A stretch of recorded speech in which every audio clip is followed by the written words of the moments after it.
బుల్డోజర్లు పెట్టి జేసీబీలు పెట్టి మేము చెరువులలో పూడికెళ్ళి తీస్తే వీళ్ళేమో హైడ్రా అని మన బొందా అని పెట్టి పేదల ఇండ్లు కూడా కొడతా ఉన్నారు. ఆనాడు చెరువు పూడికెళ్ళి తీసిన బుల్డోజర్లు ఇలా పేదల ఇండ్లు కూడా కొడతా ఉన్నాయి.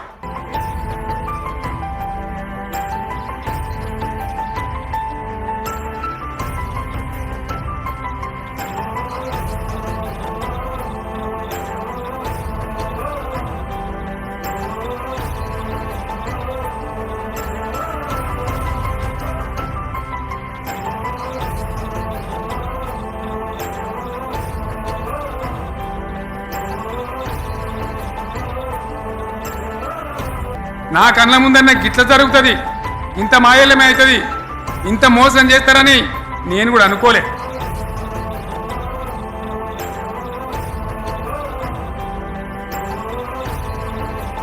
ఇలా చాలా బాధ కలుగుతూ ఉంది, చాలా దుఃఖం కలుగుతూ ఉంది. ఇంకా ముందరికి పోవాల్సిన తెలంగాణ ఇలా వెనుకకి అయిపోతున్నా ఉన్నది. మళ్ళా ఎవరు దీనికి కారణం? ఈ దుర్మార్గులు కాదా? నిలబెట్టి ఖచ్చితంగా అడగాల్సిన అవసరం ప్రజలకు లేదా? అడగాలి. దీనికి ఉన్న టైమే 2.5 ఏళ్ళు. ఈ 2.5 ఏళ్లలో వీళ్ళు చేస్తారు, మనం బతికి ముందర పడతామా? దయచేసి అందరూ ఆలోచన చేయాలి.